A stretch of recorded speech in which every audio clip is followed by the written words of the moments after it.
Today is Thursday, 8th February 2018. This is the SKN News Now Evening Edition. In the headlines tonight, nationally, one of the victims of the alleged sexual predator in the Attorney General's chambers has spoken out. Internationally, Venezuela will hold presidential elections in April.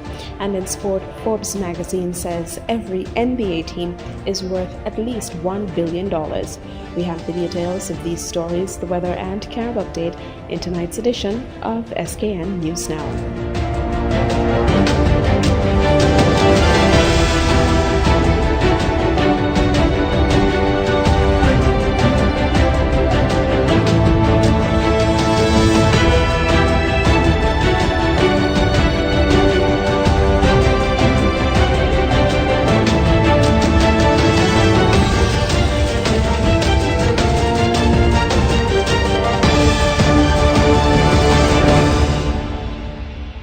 The question of who the sexual predator at the Attorney General's chambers is has been thrust into the spotlight once again following a shocking accusation on yesterday's edition of the radio program Issues.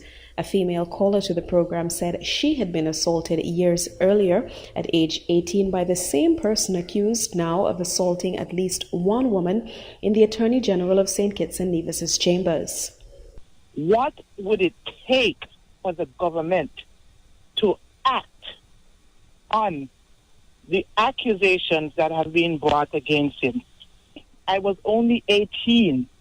The same individual that is being accused, it's a similar pattern. I have lost faith in the institution of our society, where we have taken the task to blame the victim instead of seeking justice for that victim.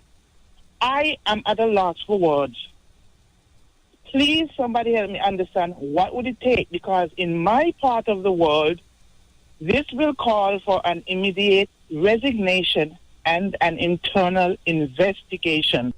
During the first preliminary sitting this year, the explosive accusation of sexual assaults on women in the Attorney General's chambers was made by Opposition Leader Right Honorable Dr. Denzil Douglas. Although silenced and later suspended from the National Assembly by Speaker Honorable Michael Perkins, Dr. Douglas, refusing to be silenced, has continued to raise the issue. Dr. Douglas has not, however, at any point named the person in the Attorney General's office responsible for the attacks. During the press conference held by the Press Minister last week, when questioned about the scandal, the Prime Minister made an interesting comment about who he thought had information and should be addressing the issue.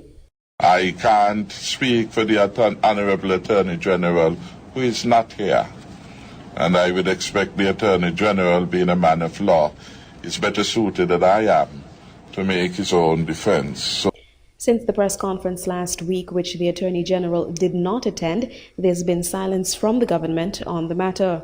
This has not ended the conversation, however, as the public is still demanding answers, and with other women now coming forward with similar accusations against the person who is now thought to be a senior member of the Harris administration, a local women's rights group has been urging other victims of the sexual predator to come forward.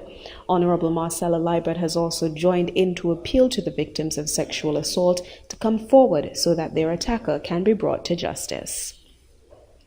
And in other developments, Taiwanese ambassador to St. Kitts and Nevis, His Excellency George Gao-Wei Chow, has given the assurance that the 49 Kittitian and Nevisian students in Taiwan are safe in the aftermath of a devastating earthquake. The magnitude 6.4 quake on Tuesday caused several buildings to collapse. Several deaths have been reported and hundreds of people remain missing as rescue efforts continue in the wake of powerful aftershocks. 10 of the St. Kitts Nevis students are in Hualien, one of the areas worst affected by the earthquake.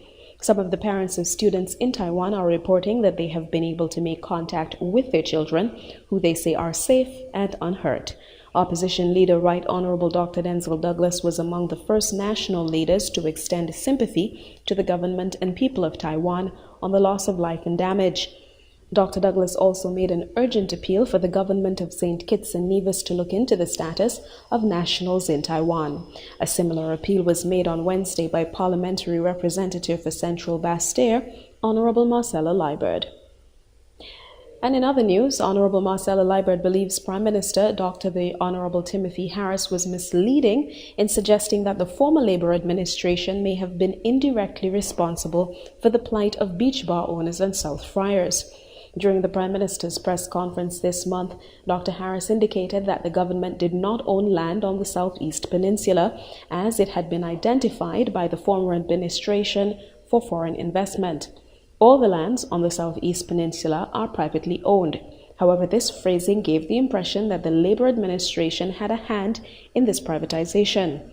Ms. Liebert has clarified this issue, however, recalling that at one point, the government of St. Kitts and Nevis owned no lands at all. Well, it must be noted that the land at Friars Bay was never owned by any government at all.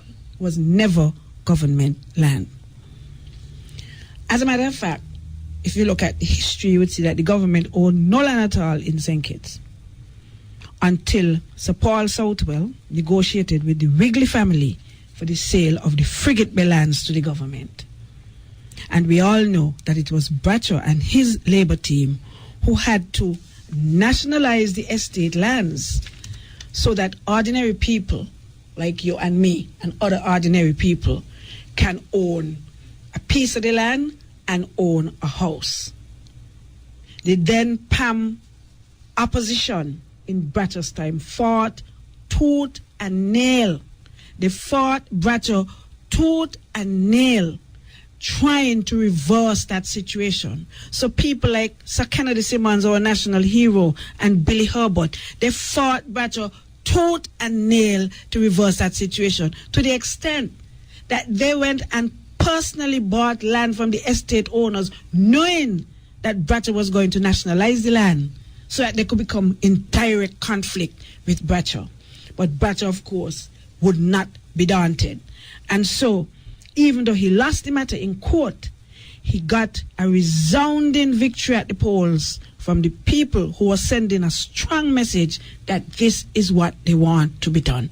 And so that is why at the end of the day, they had to work out things like how much they would get paid for the land, and that is how ordinary people got land. And they must understand that. So the land at Friars Bay was never owned by the government. Ms. Liebert has also said that the present situation facing the business owners on South Friars, whose leases will expire at the end of this month, is in part due to a lack of foresight on the part of government officials who were aware several months at least ahead that the land had been sold for the purpose of the construction of a new hotel. Is that since the company out of the United States bought the land, which is about within the last year or so, this government has been looking at an application to develop the land over there for a hotel. Timothy Harris and his government, they have since approved the application for the development. They have given building permits. They have given fiscal concessions. All of that had been taking place certainly within the last 6 months or more. So the point I'm making is they knew for some time when this thing was going to begin. And they knew that there were people with their bars on the land. But at no point in time during this last year, during even the last 6 months, did they even say, well, what are we going to do with the people who have the bars on the land? No. They wait until the persons are given their notice to quit, which is just 30 days, and there's an uproar in the public to go on as though they come in to save the day. I don't want to save the day to do what? So all along they knew, because they've been given permits, given concessions, looking at the applications for the development of that area over there. So why 6 months ago? Since they knew this is going to happen, didn't they call in the bar owners and say, look, this is going to happen, and they discuss what alternative arrangements will be made for them? No. And finally, this evening, as part of the implementation of the Ministry of Education's 2017-2021 Education Sector Plan, renewed emphasis will be placed on professionalizing the teaching career. The 2017-2021 Education Sector Plan, which was launched in November 2017, aims to ensure that all stakeholders are equipped to deliver the highest quality of education to young people and adult learners. To this end, the Permanent Secretary in the Ministry of Education, William Hodge, has disclosed some of the measures which will be taken in short order to achieve this. As part of regulating the training educators receive, measures will be taken to ensure that by 2021, teachers are not only fully trained before they enter the classroom, but are also required to receive ongoing training to keep their skills and knowledge sharp. All of our teachers by 2021 should be trained, and we should be at the point where we're able to train you before you get into the classroom. It means that teachers will have to embark on a program of continuous professional development, and we might even make the recommendation that teachers' their increments are tied to that professional development, as against a head teacher recommending you for the increment, as it is at the moment. The teachers will be required to apply for a license, and they have to be able to maintain that license in order to teach. Mr. Williams also noted that efforts are being made to ensure that there are sufficient educators trained in various disciplines offered from preschool through to tertiary level. He added that at this time there is a particularly urgent need for technical vocational educators, as the Education Ministry recognizes that it needs to be able to cater to all areas of learning, not just academics. Encouraging and inviting persons who may not be working in Tibet, or teachers who are currently teaching technical and vocational areas in school, to visit the Tibet office at the Stanford building to get information as to how they can get a scholarship to go overseas to pursue training at a degree level. We are literally begging people to apply to do a degree in technical and vocational training. NEWS has already selected 2 and sent them off to UTech in Jamaica. And we down here in St. Kitts are begging persons to come and apply to do a degree in these areas so you can come back to be instructors and facilitators of technical and vocation. The key policy goals that guide the sector plan for St. Kitts and Nevis include improving equitable access to and participation in education at all levels, improving learning outcomes by strengthening the quality and relevance of education at all levels, and enhancing governance, planning, and management to improve efficiency and effectiveness throughout the sector. And that wraps up our national developments this evening. Still to come straight ahead in this evening's edition of SKN News Now, International Developments.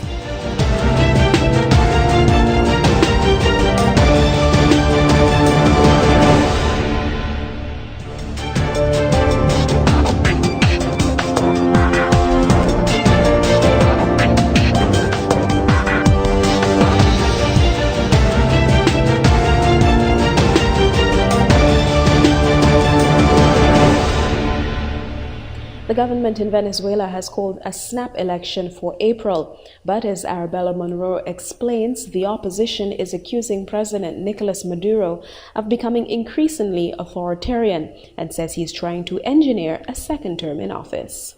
Hoy nos hemos ya decidido y se convoca.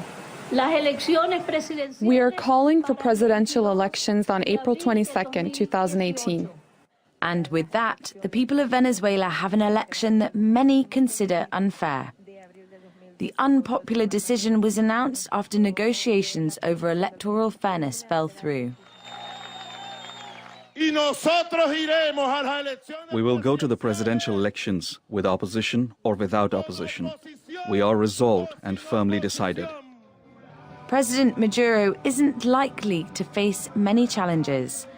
The opposition coalition can't field candidates after its 3 main parties boycotted local elections late last year.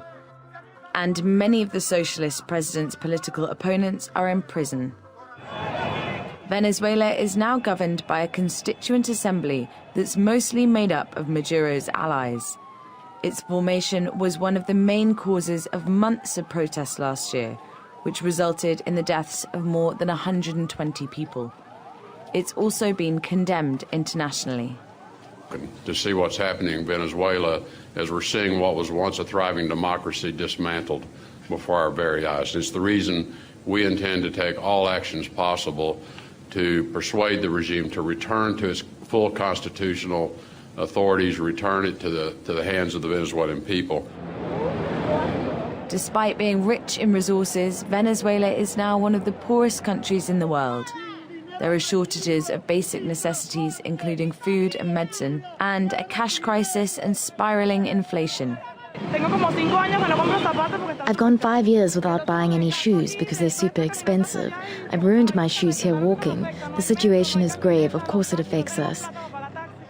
President Maduro promises he'll bring economic stability to Venezuela. And without strong opponents, it looks more than likely he'll have the chance to try. Israel has begun building a wall along its border with Lebanon. Beirut says the $28 million wall will destabilize security in the already volatile region. Lebanese leaders also say that despite Israeli threats, they are pressing ahead with offshore gas and oil exploration. Zina Kodo reports. Israel is building a wall on its northern border. Lebanon is warning that it shouldn't pass through its territory. Yet again, there is tension along one of the most volatile borders in the Middle East. The border was drawn by the United Nations almost 2 decades ago. The so-called Blue Line confirmed Israel's withdrawal from southern Lebanon. But Lebanon has concerns on several points. One of them is just a few meters from where construction work is underway. United Nations peacekeepers are in charge of monitoring the ceasefire and maintaining stability in this region. Commanders are holding meetings with both sides to ensure there are no misunderstandings or miscalculations. No one wants to escalate the situation. Both parties committed to the cessation of hostilities and to take full advantage of our coordination and liaison mechanisms like the tripartite meetings. Lebanon is accusing Israel of threatening stability in the region. Israel hasn't replied. An extraordinary meeting was held by Lebanon's Higher Defense Council. Military and government leaders alike have struck a defiant tone.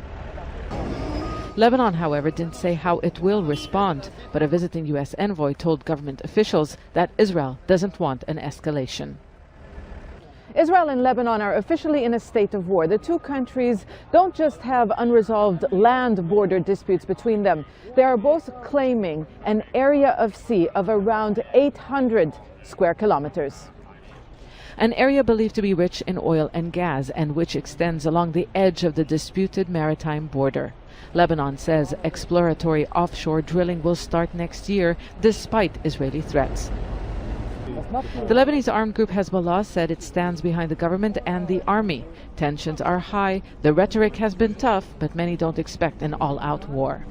Israel still thinks of Hezbollah as the main threat to its security, strategically speaking, but they do know as well that there's this balance of power that sustains this lack of will on both ends, on both sides, to engage in any sort of war. A ceasefire has largely held since Israel and Hezbollah fought a war in 2006, but the potential for more conflict is always there.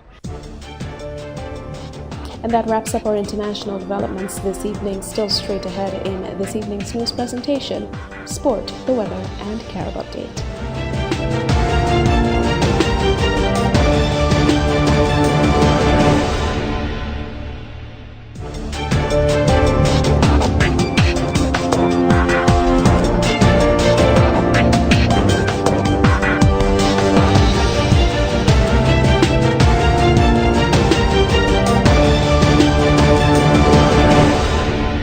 All 30 NBA teams are worth at least $1 billion for the first time in history. This is according to Forbes.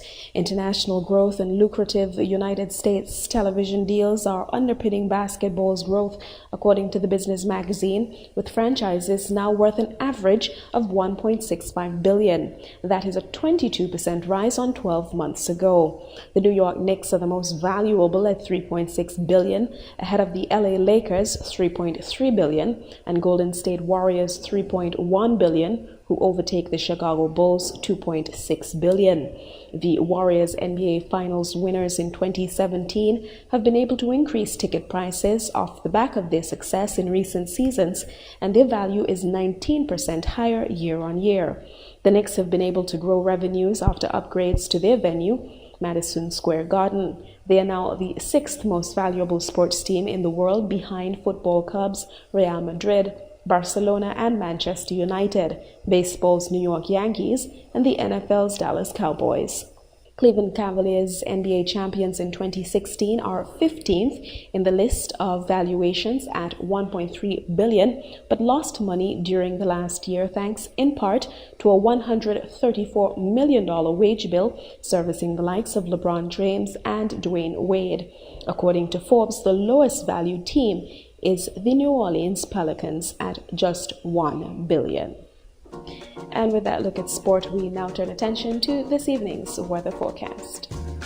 Over St. Kitts and Nevis, this evening we can expect fair to partly cloudy conditions with periods of quick passing showers developing. A fresh to brisk trade wind flow generated by a strong high-pressure system will continue to generate rough seas as well as transport low-level patches over and around the islands tonight, maintaining a moderate chance for showers. Seas are rough with swells of 2.1 to 3.1 meters or 7 to 10 feet. Warnings remain in effect for small craft operators and sea bathers against hazardous sea conditions. Winds are east to northeasterly at 16 to 25 miles per hour, increasing to 30 miles per hour over open waters, with higher gusts during showers.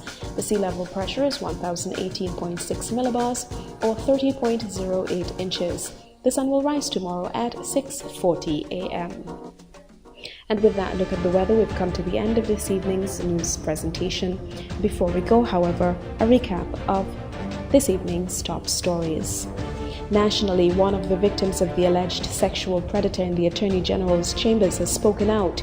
Internationally, Venezuela will hold presidential elections in April.